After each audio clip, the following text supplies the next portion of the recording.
Salut les amis, j'espère que vous allez bien, que vous avez la forme. Aujourd'hui, on va parler d'un sujet qui va vous faire grincer des dents, je suis désolé. La taxe foncière 2023. Oui, je ne sais pas si vous en avez entendu parler. Là, cette année, ça va chauffer, mais pour de vrai. Dans de nombreuses communes, ça va littéralement prendre l'ascenseur. Alors pourquoi ça? Eh bien, d'après notre gouvernement, c'est la revalorisation des valeurs locatives cadastrales, comme ils font toujours.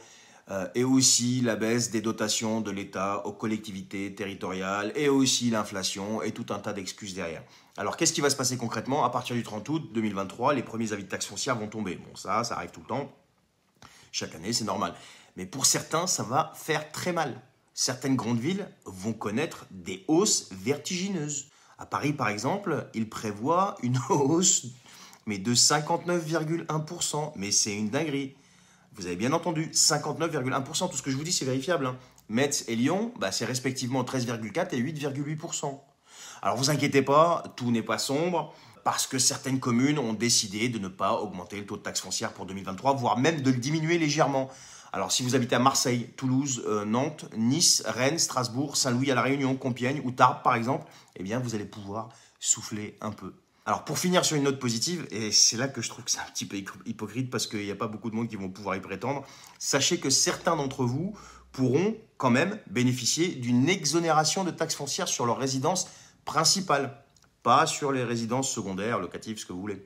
Alors tout n'est pas sombre, gardons quand même un peu espoir. Alors au passage les amis, avant de terminer, avant de vous quitter, n'oubliez pas de vous abonner à mon canal Telegram, le lien est en bio ou autour de cette vidéo.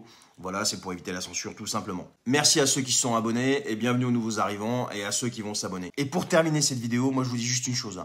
Heureusement que la Macronie a supprimé la taxe d'habitation. Ça c'est juste un petit clin d'œil pour ceux qui me disaient « Mais oui, il a baissé les impôts, il a supprimé la taxe d'habitation. » Ah ouais. Quand je posais la question il y a 2-3 ans dans mes vidéos, donnez-moi juste une seule décision qui a été prise par cette administration, la Macronie, et qui a amélioré votre niveau de vie, il y a des macronistes qui venaient me répondre, eh bien, la suppression de la taxe d'habitation. Alors, je vous disais à l'époque, regardez votre taxe foncière et regardez comment elle va exploser dans les années à venir. On y est.